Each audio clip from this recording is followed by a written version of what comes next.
Vader, die Almagtige, die Skepper van die heelal, ek glo in Jesus Christus, God se enigste, ons Redder en Verlosser, hy is heilig, heilig,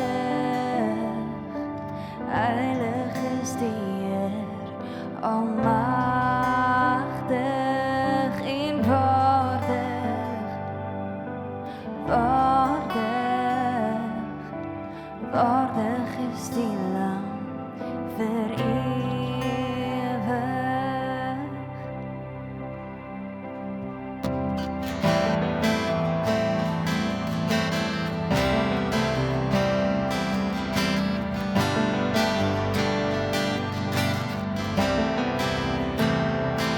Ek glo in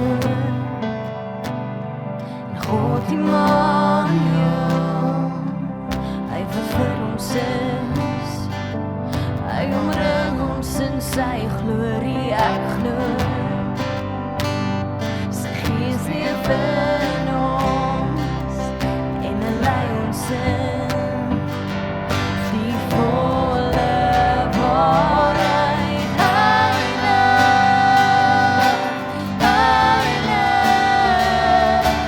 Heilig is die Heer, almagtig en waardig, waardig is die Lam vir ewig. Die offer voldoende, my Gees weergebore, Christus is lewe, die waarheid, die weg, met alles verklaar ons, staan op julle dooies. Jesus is lewe, Jesus is lewe. Is heilig, heilig, heilig is die Heer, almagtig en waardig,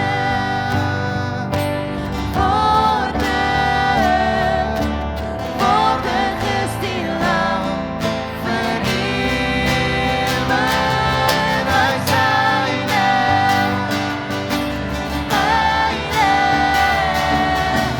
heilig is die Heer, almagtig en waardig,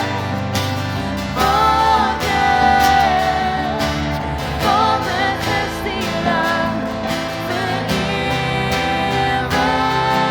Die offer voldoende, my Gees weergebore, Christus is lewe, die waarheid, die weg, met alles verklaar ons, staan op julle dooies.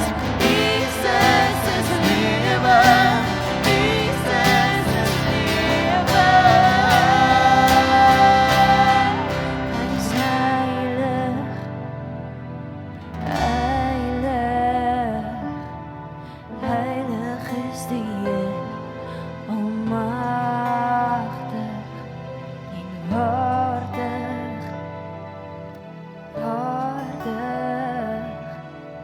waardig is die Lam vir ewig.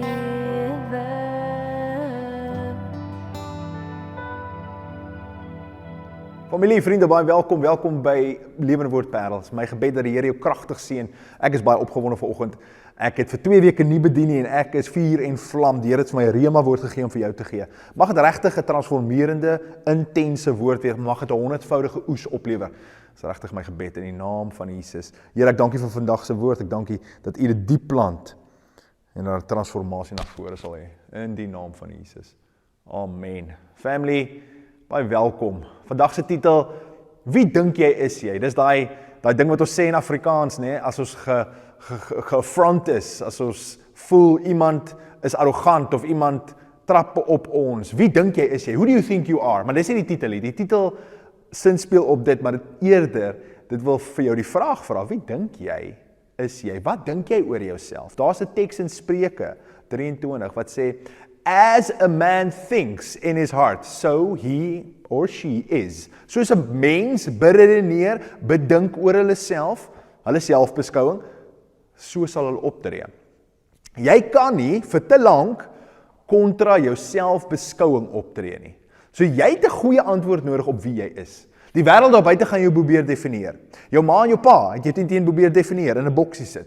Die skoolsisteem gaan jou éventueel probeer definieer en jou eie hart gaan jou probeer definieer. Maar daar is 'n belangrike beginsel in hierdie oggend dat jy moet snap. Jou hele lewe lank gaan jy oefen en gaan jy moet jouself instel om na die Here te luister. Dis nie een ding wat jy net op 'n slag reg kry nie. Hierdie is 'n leefstyl wat jy gaan moet implementeer. Dis iets wat jy moet implementeer om altyd net toe te laat dat die Here alleenlik jou definieer. As a man thinks in his heart, so he is. Ek wil begin met 'n oulike storie. Ek onthou, ek doen op 'n stadium luister ek na Chuck Missler. Chuck Missler is oorlede van Koinonia House en hy sê toe 'n baie cool ding. Ek moet dit nou reg onthou. Hy sê, a man that steals a horse does not become a horse thief. The man steals the horse because he is a horse thief.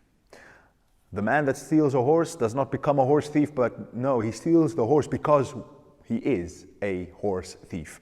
So daar's iets wat hy bedink oor homself, hierdie man. Sy aksies definieer hom nie, maar sy selfbeskouing, dit wat hy glo oor homself, van uit daai plek steel hy 'n perd en is hy 'n dief. Dit is nie 'n perfekte voorbeeld nie, maar ek wil iets hê, ek wil hê 'n pennie moet dra by jou rondom. As a man thinks in his heart, so he is. As jy dink jy's 'n dief, dan tree jy op soos 'n dief. Wat is die evangelie? Dit sê jy is nuut, jy's 'n nuwe skepping, begin optree soos 'n nuwe skepping. Maar ek en jy dink nie so nie, maar Paulus se argument is juist hierdie ding. Mense vra vir hom, kan ons dan nou maar aanhou sondig? En dan sê hy, hoe kan jy aanhou sondig? Jy is 'n nuwe skepping. Presies hierdie argument. Begin dink oor jouself as nuut. So wie dink jy is jy? Hierdie is crucial. Vandag wil ek fokus op mense wat titels op jou wil sit. Selfs geliefdes wat stempels en titels vir jou wil gee, name vir jou wil gee. Maar ek wil jou op 'n plek bring waar jy weer vra, Here, wat sê U? 'n Tyd gelede, ek het 2 jaar gelede hierdie storie vertel, het ek 'n intense profetiese belewenis met die Here gehad. Ek was by hom te worship en ek ervaar hoe die Here Jesus verby my stap. En die vraag kom na my hart toe, profeties nou, wat is jou naam? Wie is jy, Pieter? Nou maar, hierdie was 'n baie intense belewenis, dit het werklik gebeur, en ek onthou hoe ek by myself dink, maar Here, U ken my naam, en dadelik is die gedagte, die Here soek nie informasie nie, die Here is besig om jou te laat reflekteer. Wie is jy, Pieter Louis Potgieter? Wat is jou naam? When we break it down to the bone, wat is jy en wat definieer jou? Jou naam is Pieter Louis Potgieter, jy's 'n vrou van Sumay Potgieter, 'n pa van Abby, Gail Potgieter en Bian Potgieter. Jy het 'n bediening nie in Suid-Afrika en elders gehad op 'n stadium. Seun van Esther Beatrix Potgieter en Leon Anton Potgieter. Maar wie is jy? Wat is jou naam? Wat definieer jou? As jy jou werk, jou bediening verloor, wat bly oor? As jy dan jou huwelik ooit sou verloor, of as ek jou vrou sou wegvat, nee, hoe intense gedagte dit ook al mag wees, wat bly oor? Is daar darm iets oor? As ek jou vaderskap verwyder, wat bly oor? Is daar nog iets oor? Wat is die primêre identiteit waarop jou wese geskaar is?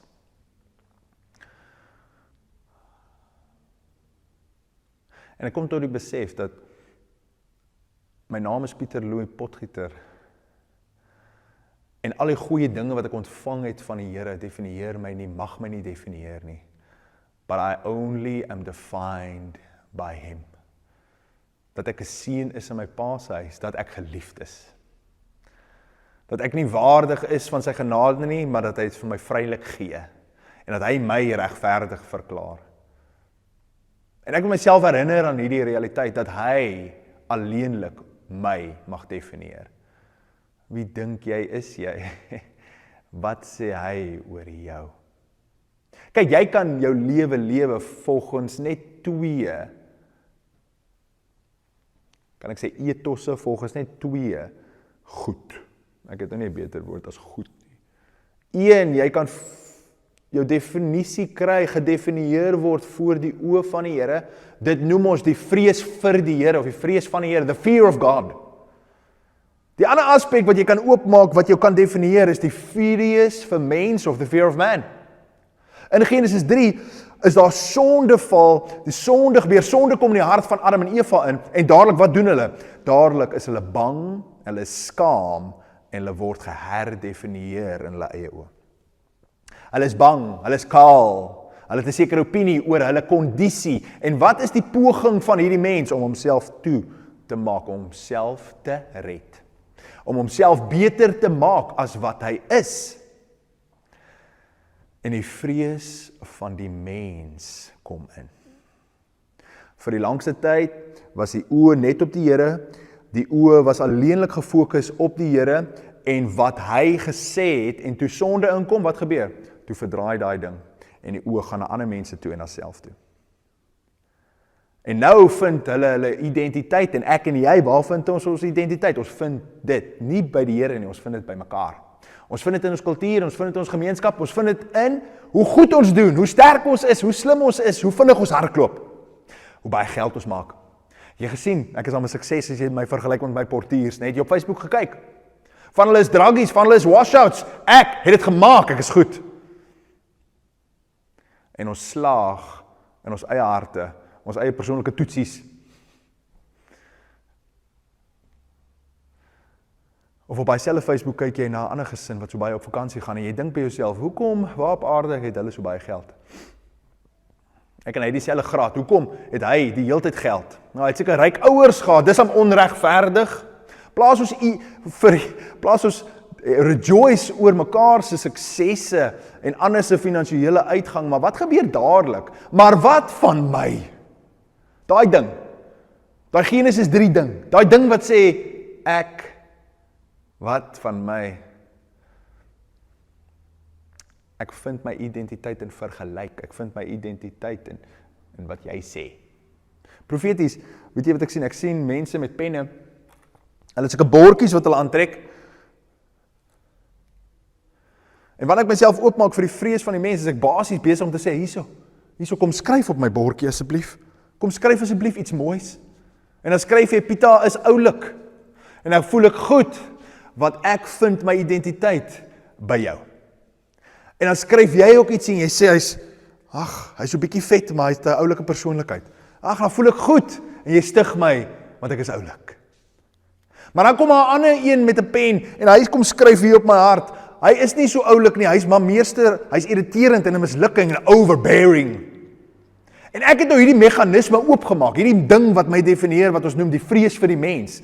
En my bed is nou gemaak. Jou woord moet ek vat, jou woord definieer my. As jy goed praat, dan voel ek goed, as jy sleg praat, dan voel ek sleg. Want daai ding is nou aktief by my. Ek kry my identiteit by jou, in vergelyk met jou, in wat jy sê oor my, die vrees van die mens. En daai ding gaan jou in onvrede hou. Jy gaan nooit rus nie. Daar gaan altyd iemand wees wat teen jou is, daar gaan altyd iemand wees vinniger en sterker as jy, en meer geld as jy. En jy gaan net altyd soos 'n mislukking voel. En dan gaan onvrede in jou hart wees. Ek wil jou regtig by 'n plek van vrede bring. Ek wil jou regtig losmaak van wat mense sê. Ek wil jou regtig losmaak van wat die kultuur, die eise wat die kultuur aan jou stel, dit wat mense oor jou sê, jy moet wees en nie moet wees nie. Daar is 'n beginsel in Matteus 6, en ek en jy moet dit in harte neem. Die Here sê, wanneer jy enigiets doen, maak jouself in die geheime plek toe waar die Here is.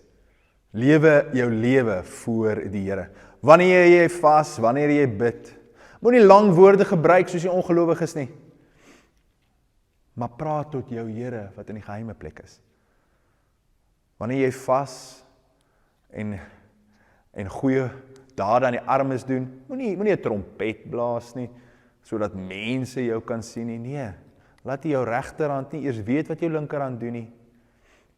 En die Here sal in die geheime plek jou sien. Die Here Jesus het geweet in Matteus 6, dat hierdie vir ons, dit spreek tot die core van ons probleem. En hy sê, kom terug op 'n plek waar jy jou lewe voor die Here leef, net die Here. Ek wil dit sommer lees. Ek lees dit Afrikaans uit, Matteus 6, vers 5. En wanneer jy bid, moet jy nie wees soos jy geveinstes nie, want hulle hou daarvan om in sinagoges en op die hoeke van strate te staan en bid, om deur mense gesien te word. Voorwaar, ek sê vir julle, hulle het hulle loon weg. Maar jy, wanneer jy bid, gaan in jou binnekamer, sluit jou deur en bid tot die Vader wat in die verborgene is. En jou Vader wat in die verborgene sien, sal jou in die openbaar vergeld. As jy bid, gebruik nie 'n ydelle herhaling van woorde soos die heidene nie, want hulle dink hulle deur hul baie woorde verhoor sal word. Moenie soos hulle wees nie.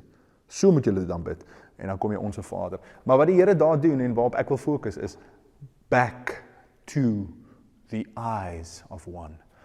Only live your life before the audience of one. Wie dink jy is jy?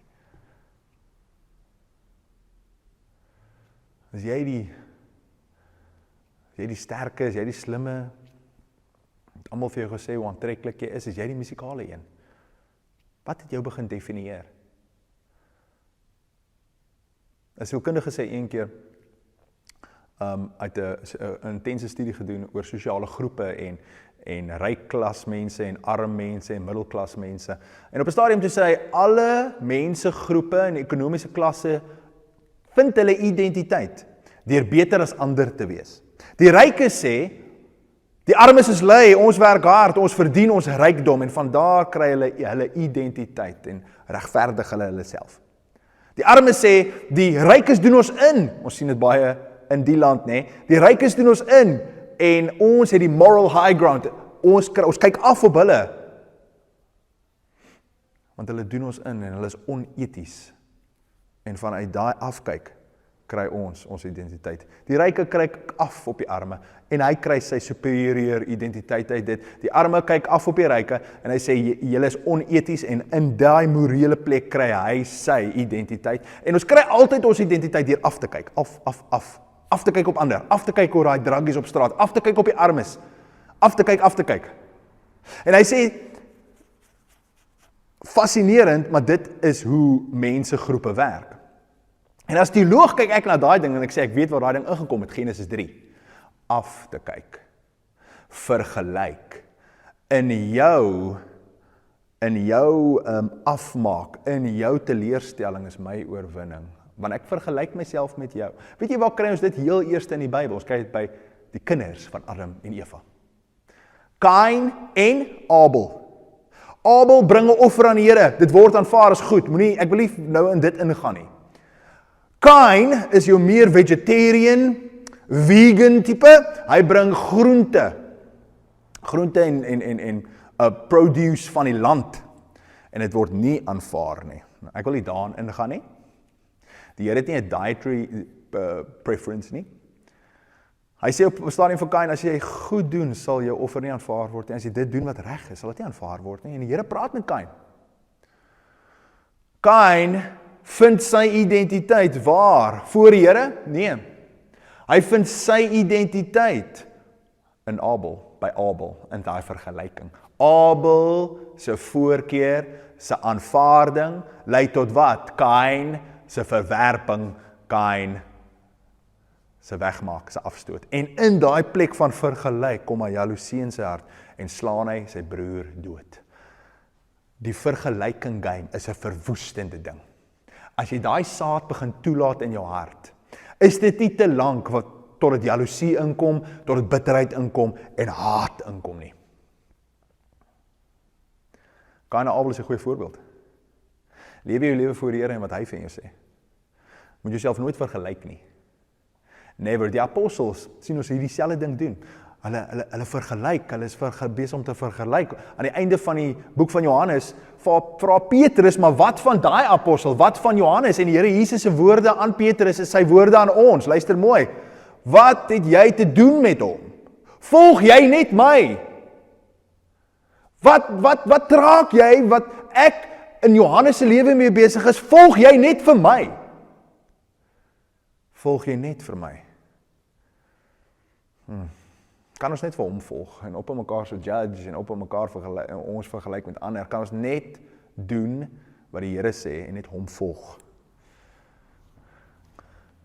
In Matteus, in Lukas 18 vers 9 lees saam met my, en hy het ook met die oog op sommige wat hulle self vertrou het, dat hulle regverdig is en ander verag, hierdie gelykenis vertel. 2 manne het na die tempel opgegaan om te bid. Die een 'n fariseer en die ander 'n tollenaar. En die fariseer het gaan staan en by homself so gebid, o God, ek dank U, dat ek nie soos ander mense is nie, rowers, onregverdiges, egbrekers, of ook nie soos hierdie tollenaar nie. Ek vas 2 keer in die week, ek gee 'n tiende van alles wat ek verkry. En die tollenaar het wat hy verkry. Vers 13, en die tollenaar het ver gestaan en wou selfs nie sy oë na die hemel ophef nie, maar het op sy bors geslaan en gesê, o God, wees my 'n sondaar genadig. Ek sê vir julle, hierdie laaste een het geregverdig na sy huis gegaan, eerder as die eerste een. Eerder as die eerste een.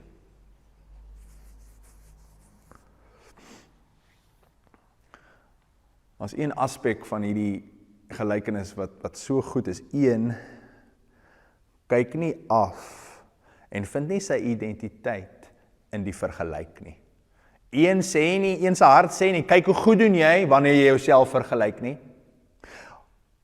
Die tollenaar vind sy identiteit in sy subjektiewe toetse, in iets wat hy doen, in vergelyking met die ander. Here, dankie dat ek wat? Dankie dat ek nie soos ander is nie. In daai vergelyking kry hy sy identiteit. Ek doen beter in wie se oë? In my eie oë. In my eie oë doen ek beter as hierdie tollenaar, beter as die fariseer, jammer, beter as ander mense. Ek vas 2 keer 'n week, ek doen so goed. En wat? En die tollenaar slaan op sy bors, hy lewe sy lewe net voor die oë van die Here, hy kan sy oë nie eers oplig na die Here toe nie, hy kyk nie eers vir die mense om hom nie, hy is net besig om bidend voor die Here, homself te prostrate. En hy gaan regverdig daar weg, hoekom? Want hy lewe sy lewe voor die Here. The audience of one. The audience of one. Jou hart sal in soveel vrede gaan, as jy net voor die Here begin leef. Wie dink jy is jy? Hoe definieer jy jouself? Wat se naam het jy gekry? Wat se naam gee mense jou? Wat se name moet jy afhaal? Wie het op jou hart geskryf? En het jou verwoes? Jy moet daai fear of man toemaak. En genees word van hy wonde.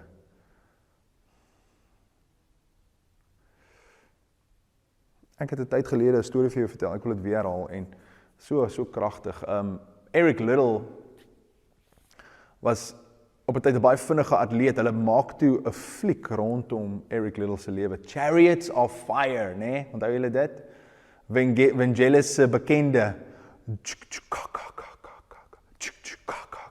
da da da da bam bam da da da da da. Wat sê? Daai is Chariots of Fire. Ek het groot geword met dit. Ek love daai liedjies. Ek sal net dit sing. Dis goed genoeg. Eric Liddell, die storie gaan oor Eric Liddell wat hardloop, en terwyl hy hardloop dan het hy sy kop so agtertoe gegooi en sy hande so gegooi. Hy hardloop teen 'n man, Mr. Abrams. En die fliek sentreer rondom hierdie twee en veral die lewe van Eric Liddell.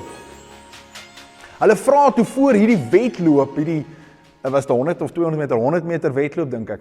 Ja, 100 meter.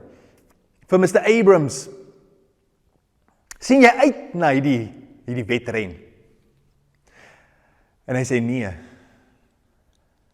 Want ek het net 10 sekondes om my bestaan te legitimeer. Because in only 10 seconds, I have to justify my very existence.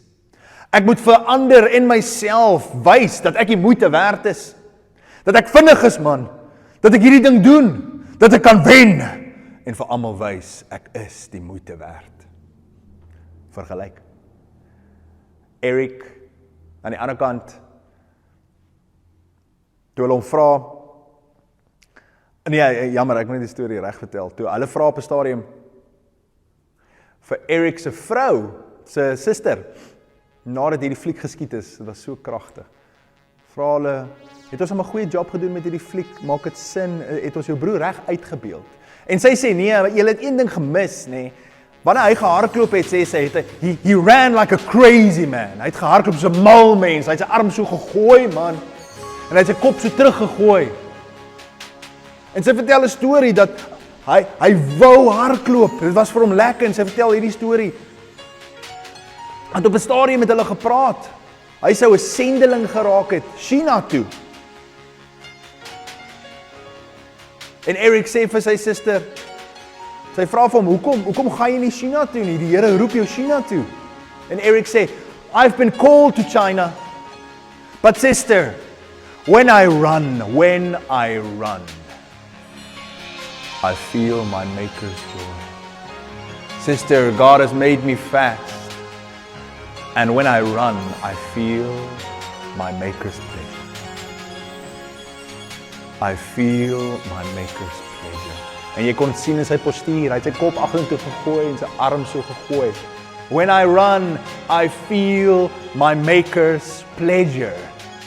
Vir die een, vir Mr. Abrams, is elke tree 'n worsteling, elke tree 'n suffering. Hoekom? Want sy identiteit is met elke tree op die spel. En Mr. Abrams, of Eric Liddell, sorry,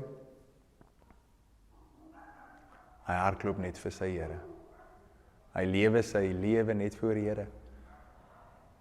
The audience of one defines him. Only one.